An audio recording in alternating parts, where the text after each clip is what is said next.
And welcome to the Barry Foster Show, now on YouTube, originating from the Ridge Floor Studios in the City of Charm, beautiful downtown Avon Park.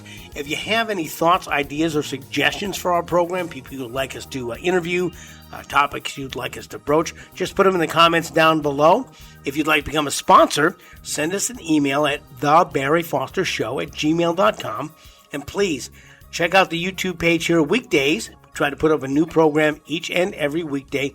Like and subscribe, and join our pages at The Barry Foster Show on Facebook and Instagram. That would be very helpful. In the studios, we have the beautiful and lovely Jessica Carlson, the new CRA Director for the City of Avon Park. Jessica, good to have you with us, my dear. Thank you, Barry, for inviting me. When did you actually become the CRA Director here? How long have you been in job? Still very new. I came on board the very end of March of this year. Okay. So it's been 7 months, a little over 7 months. Right after the races. Right after the races. Right yes. after the races. And it's been a race since. Now, what is your background? I mean, where did you go to school? What have you been working at before you decided to lose your mind and go to work for the government here in Avon Park? Well, I am a small town girl from a little town called Wauchula. Oh, okay. I'm sure you know where that is. The Bulldogs. Yeah. Wildcats. Wildcats. I'm sorry. Oh, Lordy. Frostproof's the Bulldogs. I apologize. That's DeSoto. Oh, Frostproof's too. Also. Are they? Yes, okay. They are. A lot of Bulldogs around. Yeah. So Wildcats, I was born and raised there in Wauchula, Florida. I was a first generational college graduate. Congratulations. So, thank you. That was very important for me. And so I moved to Pensacola. My aunt and uncle were Air Force. They're at Eglin Air Force Base. And I wanted to get as far away from home as I could, but I needed in-state tuition. So that landed me in Pensacola, Florida, and I graduated from UWF, which is University of West Florida. And after that, I started working for a high-rise real estate developer in downtown Tampa. So being from Wauchula, where no building is more than 3 to 5 stories, and ending up for the first high-rise developer, commercial mixed use down in downtown Tampa was quite the transition, but it was really fun. So you worked in the big city for a while? I worked in the big city for a while, and then it got to time to be pretty serious about what I wanted for my future and where I wanted to end up and live. And my brother had the first little baby in our family. And oh, nicely done. Yeah. So my whole family was there in Wauchula. So I made the big decision to leave the big city life and come back to Wauchula. And so I joined Farm Credit of Florida. And I was a financial analyst and worked my way up to commercial loan officer. So I was in the finance world for a while after real estate. And from there, I ended up at the City of Wauchula as the assistant finance director for the City of Wauchula. From there, I moved to the Chamber of Commerce because as much as I feel I'm decent at numbers, I really like people and I really like community. And the chamber was an awesome job. I was there for about 7 years running the Chamber of Commerce, and it was a complete rebuild of the chamber at that time. So you find a lot with these organizations as people come and go. You have to grab it by the horns and kind of make it your own. And I think me and my board at that time did a really excellent job of that. And then I got married and became a trader and moved to Highlands County. So I live in Sebring now. So, it sounds like you crunch numbers well, but you work with people, working at the Wauchula Chamber of Commerce over there, doing many of the same kinds of things. How did you become aware of the CRA job? Did you see a posting or something? I did. Yeah. I had been, once I got married, I was driving back and forth to the chamber, for about a year. I gave them a year's notice at the chamber to make sure they got somebody that was a really good fit for that position, because it became my baby. And so I wanted to make sure it was in good hands when I left. And so, I was able to finally transition. I started doing interior design work while I was trying to figure out what was next. So I wouldn't have to keep driving back and forth to Wauchula every day.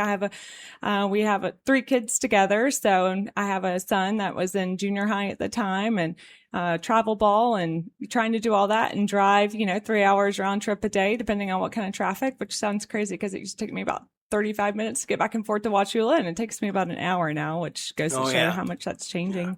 So I was doing interior design while I was just figuring out what was next. And this job, I've had a few people reach out to me about this job and saying I would be a good fit. And, oh, Jessica, you'd be so good at this. Well, yeah. And I had never really thought about going back to municipality work again. But when I really started thinking about my experience with the chamber and with government and finance and interior design, it all kind of started to make sense. I know sometimes in small towns, you don't know where the path is leading you, and good jobs are hard to come by. So here we are. So when you took over the CRA, it was not a brand new organization.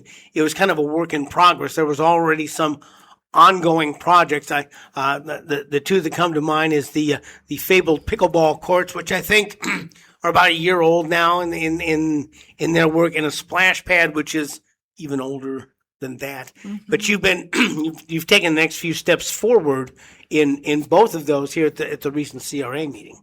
Absolutely. Yeah. They had a lot of things in process when I came on board, so I certainly can't take credit. There's been a lot of people working very hard for a long period of time. I think the holdup has just been not moving forward with spending the money. Mm-hmm. And there's a lot of steps that go into getting the contractor, going out for RFP and getting these contractors secured and going through the contract process and making sure those budget allotments are there. And as you continue to progress budget to budget, things can change too. So yeah, pickleball was already very much underway, splash pad. But we're doing some different things this year. I mean, that's probably 1/3 of our Main Street budget this year. Okay. About $1 million project between the two of them. So that will be a big change on Donaldson Park. But we also have signage, which is something we've never really given much thought to. Mm-hmm. So does the city need a complete rebrand? And the CRA is interesting in that I have two boards that I answer to. I have an advisory board, and then I also have the CRA board, which is the same 5 that you'll notice that are also on council. Yes. So I have to go through one, get it approved, and then go through the other, get it approved. And if there's any changes with one, I have to go to the other. So as you can see with government, it can start taking time. For the folks who don't know, at once upon a time, there were 3 CRAs in the city of Avon Park, one for the airport, one for Main Street, and one for the South Side. Someone came forward and said, you can't do this. And they said, do what? You have to have one CRA. So they merged into one Community Redevelopment Agency, and they have the 3 CRA's board stayed as they were, and they gave advisories to the CRA board, and rather than try to cobble them together, the city council said, look, we'll just sit as the board. And it's really nice because if the CRA board approves something, there's a really good chance that council will approve it too, because it's the same people and they have the same, they've all been to the same meetings. So coming in and doing this, that's got to be somewhat of a challenge because you have 3 very different areas. Main Street, the South Side, and the airport all have unique needs, different needs from each other. So, and deciding who needs to do what, that's got to be somewhat of a challenge in and of itself. Absolutely. Yeah, we still have 3 different budgets. So I just give everybody, I know sometimes CRAs can be a little confusing as to who pays those taxes and how that's funded. So just a brief little overview on how we're funded. So it's TIF, it's tax increment financing. And so what happens is back in 1988, they decided to incorporate a CRA. And so they took those base value property taxes at that time and they froze it. So let's just say a house, which probably wasn't too far-fetched, was $100,000 at that time. Mm-hmm. They froze that fund and said the $100,000 keeps going to general fund. As the property increases over time, we're going to move that over to a separate trust fund called CRA. And those allotments can only be used for very specific things. And if anybody has paid attention to CRAs lately, they have been in quite a transition.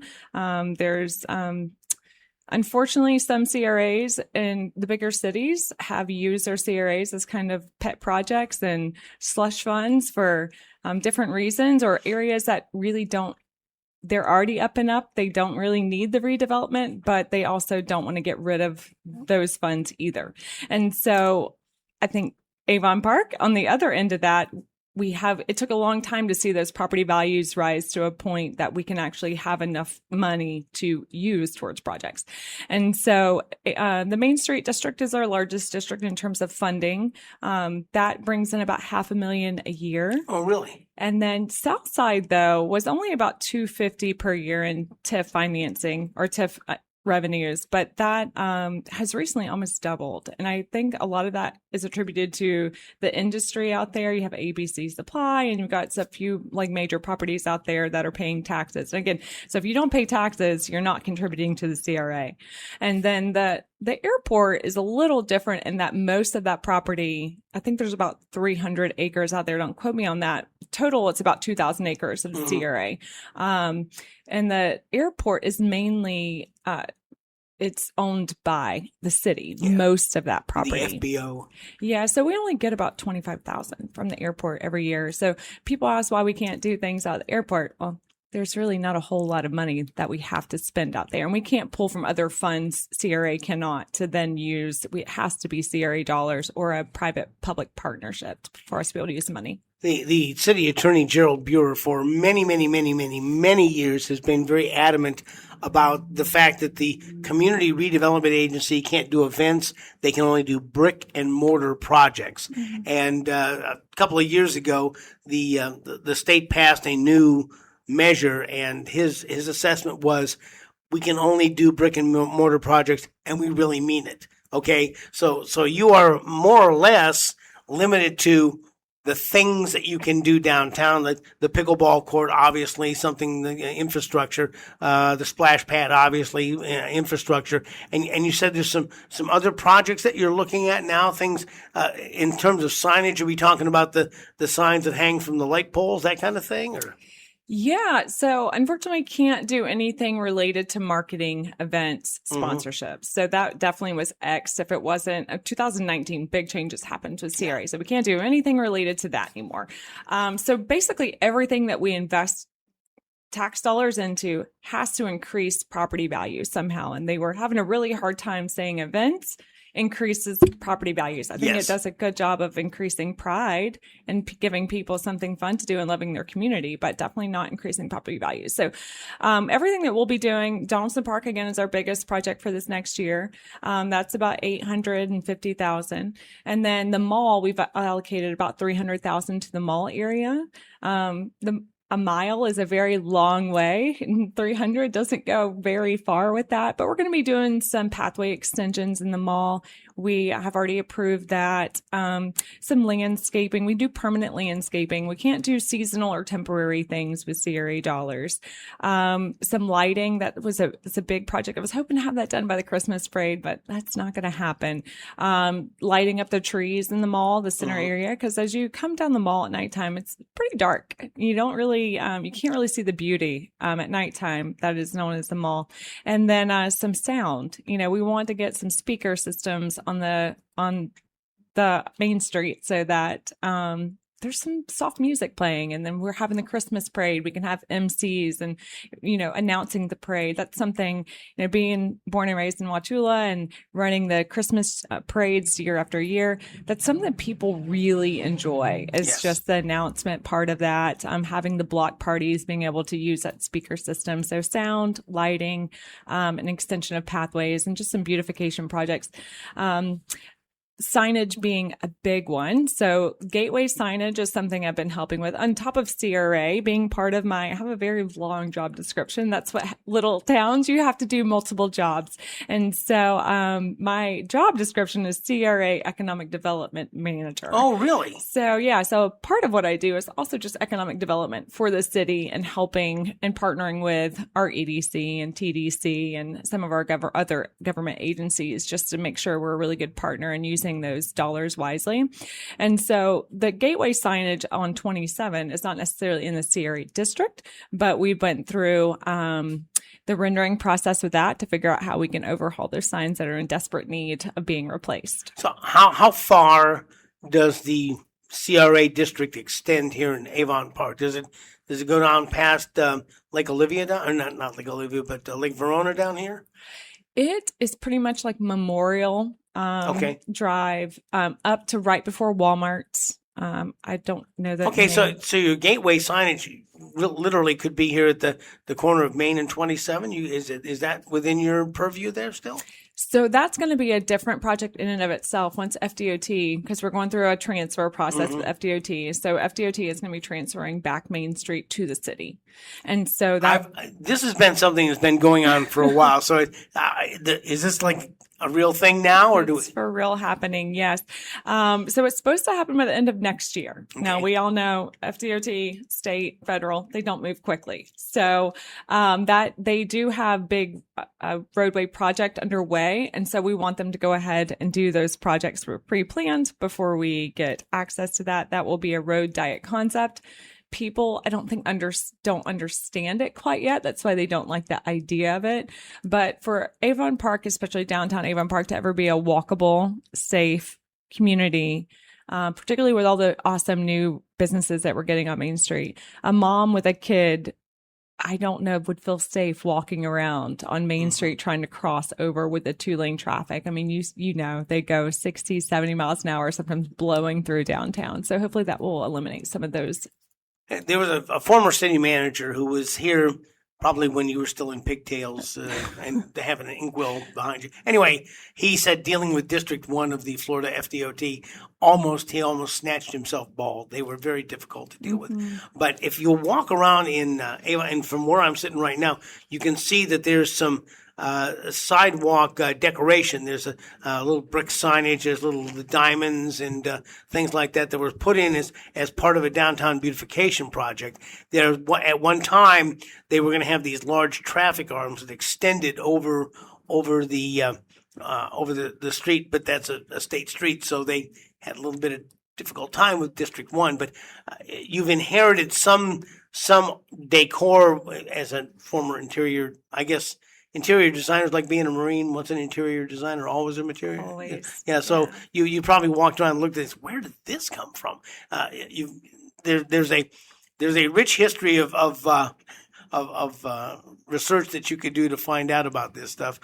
But at any rate, you've inherited some of this that they have tried to make this a very walkable place, and walking up through the middle of the mall, I think, would be very nice because you have trees here, you have spots for infrastructure. I don't know what the rules are for how far away from the street they have to be, from the right of way. But you have some down here in front of the Jacaranda. You have a nice winding sidewalk. You have a little checkerboard down there. You have the flags of all the service personnel or the services. You already have some stuff that's kind of already in place for this, and your plan is to like enlarge on that?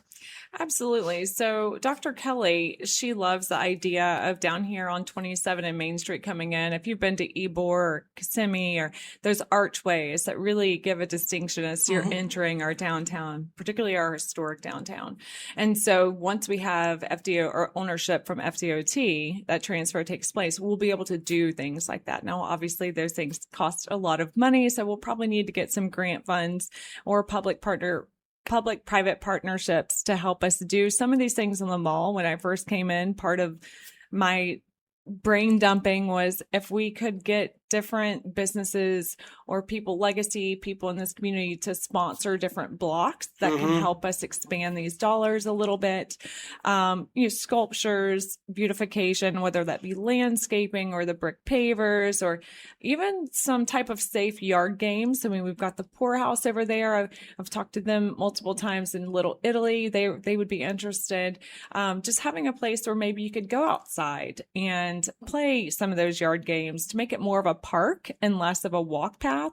But there's really nowhere safe to ride bikes on Main Street at this current time. So that road diet will really encompass can we walk, bike, use cars, but also be a safe place for everyone to be able to use Main Street. But the banners, back to that point, yes, we have some funds allocated to do a banner program this year in terms of year-round banners on the light poles. Yes. So that will bring some art down here. We did a public art workshop to try to figure out the murals, if we wanted to do a mural society like Lake Placid did, and where Avon Park stands in terms of do they love art? Do they want art? Do they want color, a specific color palette when it comes to those types of things?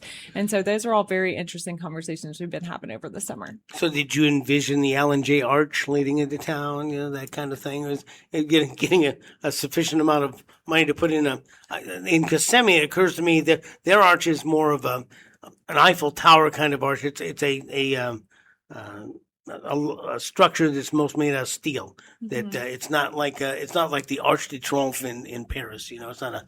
But there have been at one point there was a guy who wanted to put a jet at the very end of the mall, and it was going to be maintained. And they've had a lot of discussions about that. So this will be a very interesting idea to do. You talked about rebranding. What does that mean exactly? I know what I think rebranding means, but what do the folks in the CRA think rebranding means? And so again, this is really citywide, not just necessarily CRA. And so when I say rebrand, it's just a refresh, I think. Mm-hmm. I mean, Avon Park, like any company that's seeing change or change over leadership changes, do we want to stay the same, or are we modernizing ourselves? And with that, with the marketing side comes all the marketing logos and colors and fonts. And so things that people don't really give a whole lot of thought to, that when you think of these little cities that are now much more vibrant than they were 20, 30 years ago, none of that stuff also stayed the same. So people, especially in these small towns, they get attached to things. And so before I do anything ever, I always try to see, do people want us to go that route, or do they love the nostalgia of things staying the exact same? And the resounding answer has been change. I have a dear friend who says, how many people does it take to change a light bulb in Highlands County? And the answer is change. You want change? So I did a story about, I'd seen that it was a part of the CRA meeting, the very shortest part of the meeting, which I thought was probably the most important, when they said they would like to look at a new logo. Mm-hmm. And I said, currently the city uses the gazebo downtown, the mm-hmm. bandstand, as their logo. And immediately the city came and said, we're not changing the bandstand as our logo. I never said they were. I said, that's what you're using now. And I had some ideas, but my wife told them they weren't very good ideas. But at any rate, there was one gal who took the current logo and changed it from, all due respect, Sebring blue to Avon Park red. And I thought, well, that was a nice change. Mm-hmm. That was, and the logo went from blue to also black. So it was standout colors. And I thought that did as much as anything. It's amazing how just changing the color of one thing will change it. And I didn't know if rebranding also meant, there has been some discussion about the moniker the city goes by. There are two monikers. One is the City of Charm. One is also the City of Champions. Mm-hmm. They have adopted the City of Charm, and that seems to be, a lot of people want that. So if they want to change, has anyone come to you and said, you know what you ought to do? Have you had any suggestions?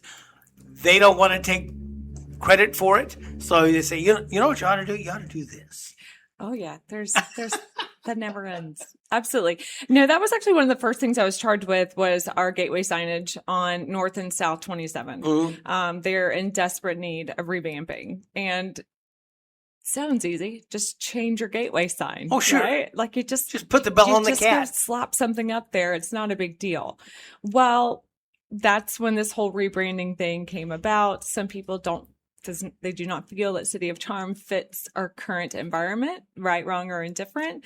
Some people love the idea with all the movement and excitement of the baseball museum to do Baseball City and really hone into that part of our history. And some say, well, we don't want to just pigeonhole ourselves to baseball, so let's do City of Champions with all the whatever that means. Football, the different basketball, sports, right? Lacrosse. And the history. And so that was something we did early in the summer, was really narrow down. It was a resounding City of Charm. That's what majority of the people wanted. So that's what the people got. Gives you something to live up to, Right. And for the uninitiated, they might. There are many cities that Sandra and I have traveled to that we have no idea of the politics that are going on there. We just know whether we like it or not. We go to Vero Beach, for instance, go down McKee Botanical Gardens, and I have no idea who any of the city council people are and whether they like each other or not. But Botanical Gardens is pretty nice. There's some nice little restaurants down there. So Avon Park seems to be morphing into that kind of thing, and you've got a couple of things that you're going to improve the downtown park, Donaldson Park, right there on the shores of Lake Verona. You've working on some new signage and some new lighting. Do you have any idea how long? I saw a guy changing a light bulb out in one of the street lamps just as I was driving in today. So, are we still in the planning stages for this? Do we have any lines being laid or lights being put up? Or So there is progress happening. Like I said, these things take a while. So the RFP process was just approved last Monday. So we now have to get the contracts. Yeah, we'll have to get with our attorney, and he has to get the contract signed with our new pickleball contractor. And unfortunately, we're going to have to go back out to bid again for the RFP for the splash pad. We are a small community, so we don't have a ton of money. While we do have some sitting in reserves, there's not a lot. And a splash pad apparently is much more expensive than we thought. And so I am all for phasing where we can. Let's start the bones of what we want. It may not be exactly what the community wants. And again, I try to be very transparent with what we're working on and trying to make sure I get the feedback from the community. We held a workshop in each community, Main Street, Airport, and Southside over the summer as well, just to get an overall view of pulse of where they're at, what they like. Before I go into my budget telling them what we're doing, I wanted to hear, what do they want out of their community? Here's the dollar amounts that we have. Where would you like to go with this? And so there was a lot of really great feedback from those meetings.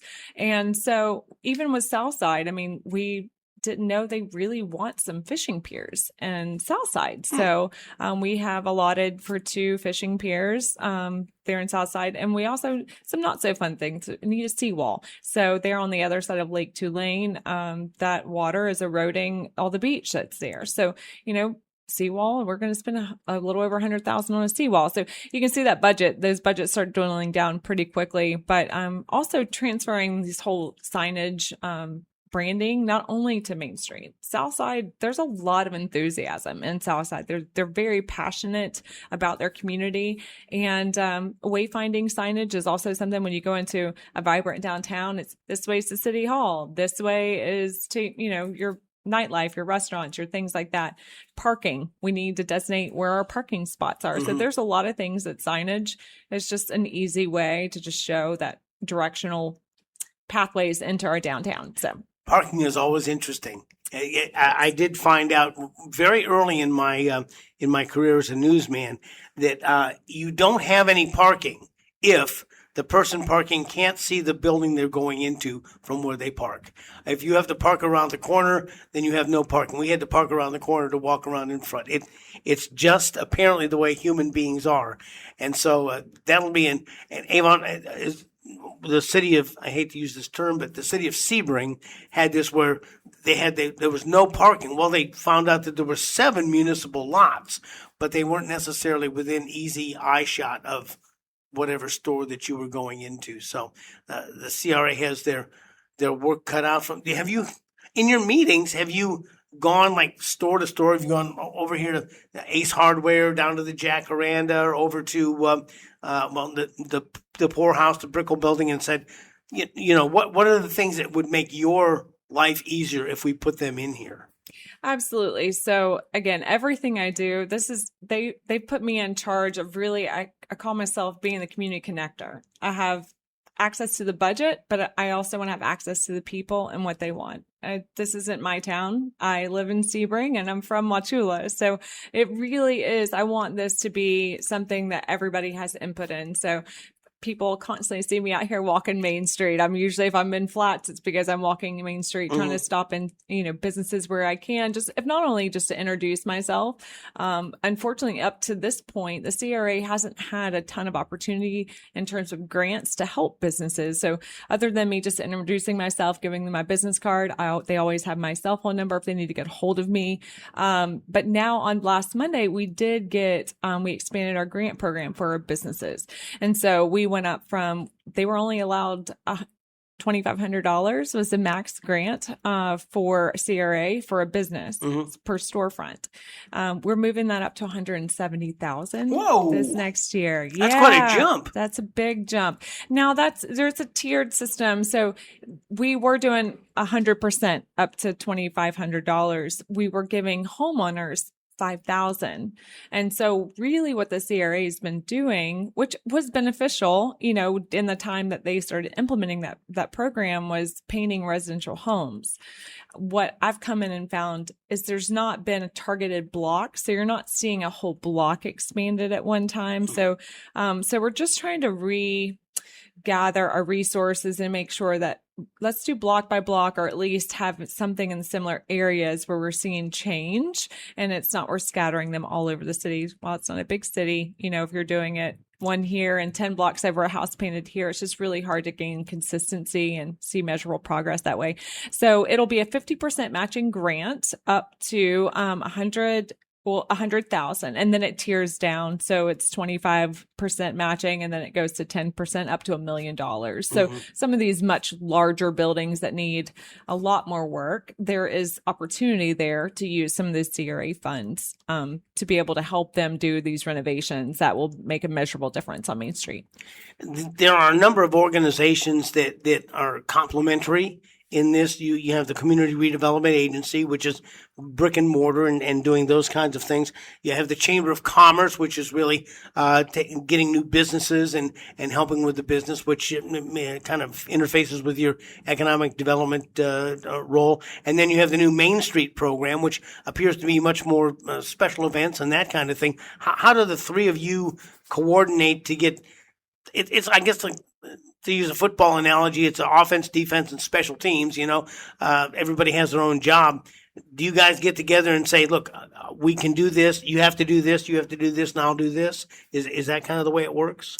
CRAs are very specialized in what we can and cannot do. And so I like to say we all play on the same field, but we all have very different positions. Right. So, CRAs, we can't really do events and sponsorships and marketing and things like that. So that's really great how the Chamber and Main Street can step in and help fill those gaps in our community. Chamber, having ran a chamber for almost 7 years, that is our business community. That's the heart of our business community. So it's, but they're the whole city and not necessarily just the CRA. And sometimes they have memberships that are well outside the city limits. So, their scope is much different than what we're doing.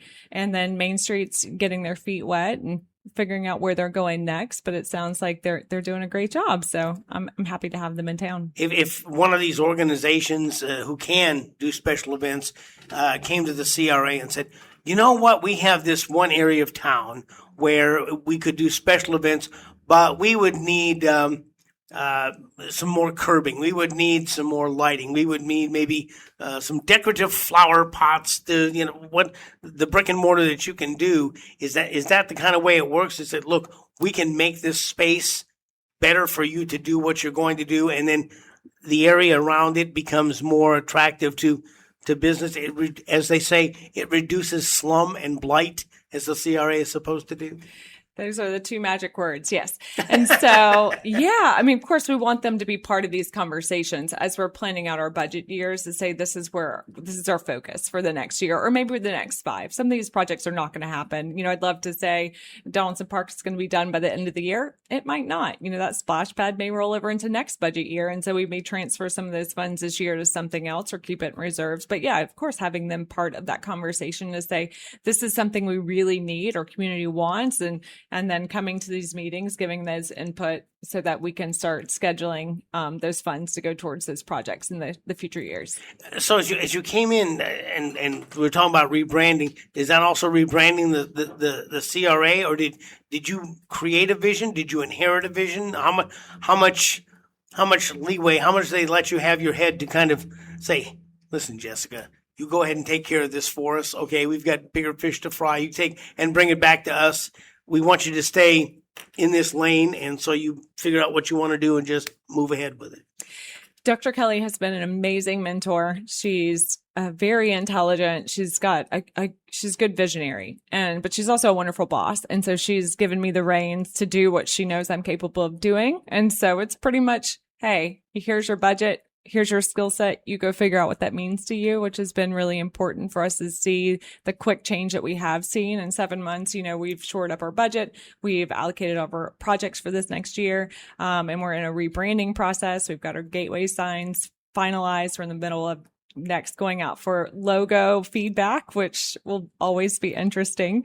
But so she's been awesome in that way. And then of course my boards are really great. They're not there to come up with all the ideas. They do have thoughts and ideas on what I should be doing, but if I'm heading in a direction that they maybe don't feel is appropriate for the CRA, they kind of lead me back to base one. So I think everybody's just been very excited about momentum. And I think that's what we're seeing right now in the city of Avon Park is just a resurgence of businesses opening, which is, there's obviously, without being in government, there's political challenges, but there's also so much beautiful positive things that are happening in our downtown. And so just little things like even just kind of refocusing on our social media and trying to showcase the awesome things that are happening and the many events. People always say there's nothing to do here. There's lots of things to do here. But are we we work for the people. Are we sharing that? And that's not necessarily our quote unquote job is to be a marketing agency for every business and every event. But if we can showcase those things and say, somebody always think if there's a window and someone's peeking into Avon Park, are they seeing the good things? Well, I just did an interview with Jenny Tullo about her Facebook page, Everything Positive in Avon Park, which I'm really glad to see that, because I think that the city is kind of on an upswing. Do you also use in addition to the meetings and the phone calls and the face-to-faces, do you use a lot of social media? I recently took over the city's social media about a month and a half ago, in the middle of September, just because our staff we're pretty lean in City Hall. I think there's 5 people, maybe 6 that works on my floor. So, and everybody has lots of hats they're juggling. But if we can come together and make sure that we're showcasing all of Avon Park and the city and the things there is to do there. And so we have taken that over and just kind of trying to figure out what people do want to see from their city. Do you always want to see the road closures and things like that? But how do we keep it where these messages don't get lost? We do have a City of Term app, which a lot of people do not know about.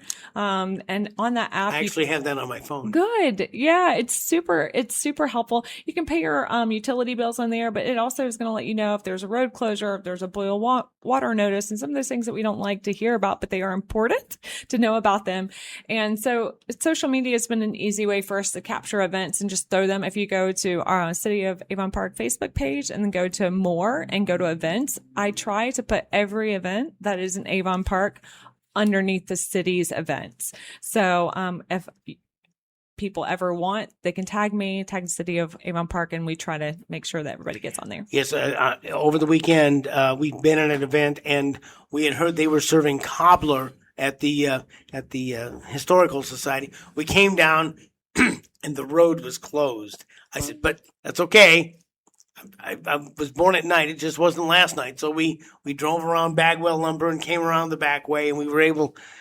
I'll do a lot to get some cobbler. I'll drive around the block to get some cobbler. How was it? Oh, it was great. And Nancy you had your choice of berry or peach. So I got berry and she got peach, and we shared. Yeah, it was an active weekend around here. It was it's amazing. Some weekends are dull, and some weekends, like, everything is happening. And it looks like more is happening here. As the new CRA director, is there anything you need or anything you would like to have that the people out there listening saying, oh, if you're looking for that, you need to call this person, or I can give you a call? Is there things that the folks out there can do to help you out? I think just sharing input. There's a lot of people here with a lot of history of Avon Park that have a lot of really great ideas. They don't necessarily share them, but I'm easy to reach at any point in time. My email, phone, through social, whatever that is. Just making sure, again, that this is the people's town of Avon Park, and that we are heading in a direction that not everybody's going to like what we're doing, and that's fine. You can't appease everybody, but I want the majority of people to be on board with the projects that we're undertaking and the direction that we're heading. Transparency is really important to me, to make sure that everything I'm doing is out there, available. Showing up to the meetings, as I know people are busy, and kids and lives and things going on, but there is a lot that goes on in those meetings, and people say that by the time it captures, that's like a year ago when we had actually been talking about these and decisions have been made. So, I've been trying to brainstorm ways that cities, governments as a whole doesn't do a great job of dismantling information for the average person to be able to understand, especially when you start talking about resolutions and planning and zoning and variances and all these things. Like, it gets a little overwhelming. So I've just been trying to, in the economic development realm, how can, after these meetings, and we have a new city clerk, and how can we dismantle and break down this information? Maybe that's a newsletter, maybe that's a monthly, but working with these other agencies that are also providing some similar information so that people know what's going on, so that if they do have feedback, that it's a lot easier to get a hold of me. So in your former life as as working in the big city,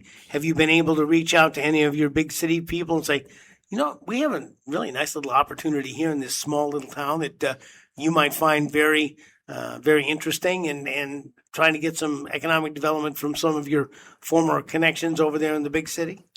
Absolutely. There's a lot of people out there looking to invest. We're in a situation right now where there's not a ton of investment opportunity here. We have several buildings that are vacant, but they're not necessarily for sale for a price that someone would want to pay. Or the buildings that we do have, they're full. So that's a really great thing. So just making sure, of course, it's always the property and the price, making sure those two match up, or if the people have the capital invest and be able to put into a rental space. So yeah, I've learned a lot too. I went to my first FRA annual conference 2 weeks ago, and just even meeting people that are in this space that do this, have done this for 10, 15 years, and just kind of having those resources and contacts to be able to lean on them, so that some of these things that are taking us so long, there are people that have done it much quicker, and so being able to lean on them. Have you ever felt like you have this little Department 56 town, and you say, I'd like to have a pharmacy right about here. That would be great to have that. Or I'd like to have a little boutique that was over here. And, are you able to kind of look at that and say, with economic development, have an overview of the kinds of stores? Are there stores you're soliciting that you think would be good to make more foot traffic and more traffic in general in Avon Park? Absolutely. So that was part of our workshop, just going over ideas and businesses that the people would support, because that's the problem. Sometimes people really love a certain thing that they do, but then they open up the space and they're not getting the support that they want, but they didn't really do that forward thinking of going around asking, is this something that the community will actually buy into? And so things that people are excited about, a bakery would be really good in downtown, somewhere to stop and get, or we have Sweetwater and they have great coffee. But a bakery somewhere that it's just beautiful. Bakeries in and of itself. They have the KUC Sugar Blossoms over in Sebring. They're doing a really great job, being open there off the circle.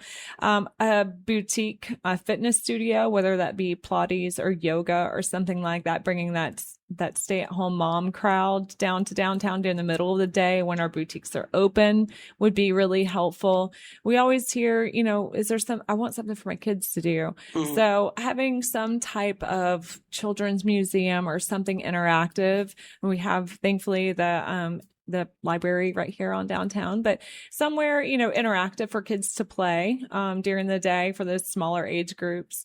So there's a lot of opportunity. We just need to continue working with the developers or the landowners, a lot of them being vacant land over the big buildings that are vacant right now are either for sale, to make sure that we're recruiting the property with those business owners. We're getting up on time here, but I want to ask you, because you started in April. This will be your first snowbird season here. Has anybody told you that does the dynamic change at all when our friends from the great industrialized north come down here? Oh, well, I'm born and raised around here, so yeah. I'm no stranger to that. But yeah, now I'm excited.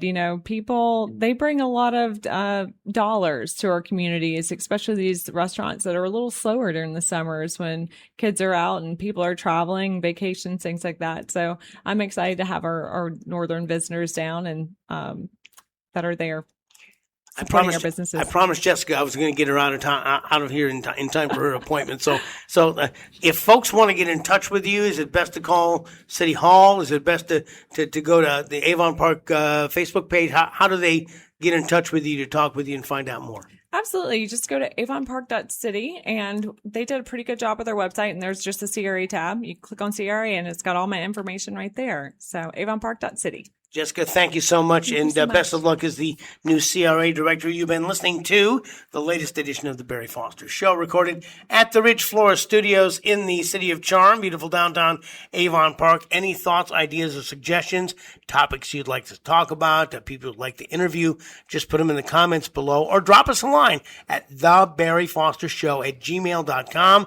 And please like and subscribe to our YouTube page and join the pages at the Barry Foster Show on Facebook and Instagram.